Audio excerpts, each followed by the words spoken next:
কি খবৰ আপোনালোকৰ? আশা কৰোঁ চবৰে ভাল, লগতে মোৰো ভাল। আজি নতুন ফুচকা ৰেচিপি লৈ আপোনালোকৰ মাজলৈ আহিছোঁ। ভণ্টিয়ে বনাইছিলে অৱশ্যে ফুচকাখিনি, মই অকল ভিডিঅ' কৰি থৈছিলোঁ অলপমানকৈ যিখিনি পাৰিছোঁ। আৰু এইপিনে চুজি 2 কাপ দিছে আৰু আটা 2 কাপ দি অকণমান ছটা দি ভালদৰে পানীৰে মঠি থৈছে 1 ঘণ্টামান টাইম। তাৰপিছত তাৰ কাৰণে আৰু মছলা ৰেডি কৰিছে, যোনটো তেতেলী টেঙা আৰু লগতে আলু পিটিকাৰ কাৰণে। আৰু এতিয়া ফুচকাৰ বেটাৰটো ৰেডি হৈ গৈছে। এতিয়া ধুনীয়াকৈ বেলনাই দি বেলি সৰু সৰুকৈ বনাইছে। অলপমান ক্ৰিস্পি নহ'লে, চুজিটো কম হৈ গৈছে। 3 কাপ আটা দি দিলে, চুজিটো 3 কাপো দিব লাগিছিলে, তেতিয়া ধুনীয়া হ'লে হয়। আৰু এইপিনে আলু পিটিকাৰ কাৰণে পিঁয়াজ জলকীয়া পূৰা কাটি আছে।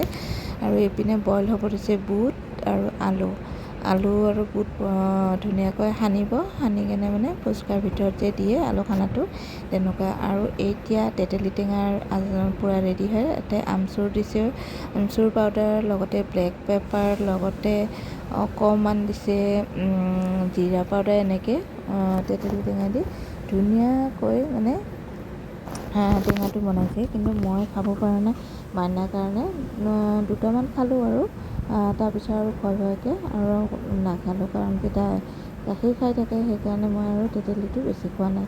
আৰু এইপিনে পূৰা খাবলৈ গোটেইকেইটাই বহি গৈছে আৰু ময়ো ৰেডি কৰিলোঁ, ভণ্টিয়ে ৰেডি কৰি চবকে দিছে। ভিডিঅ'টো চাই কেনেকুৱা পাইছে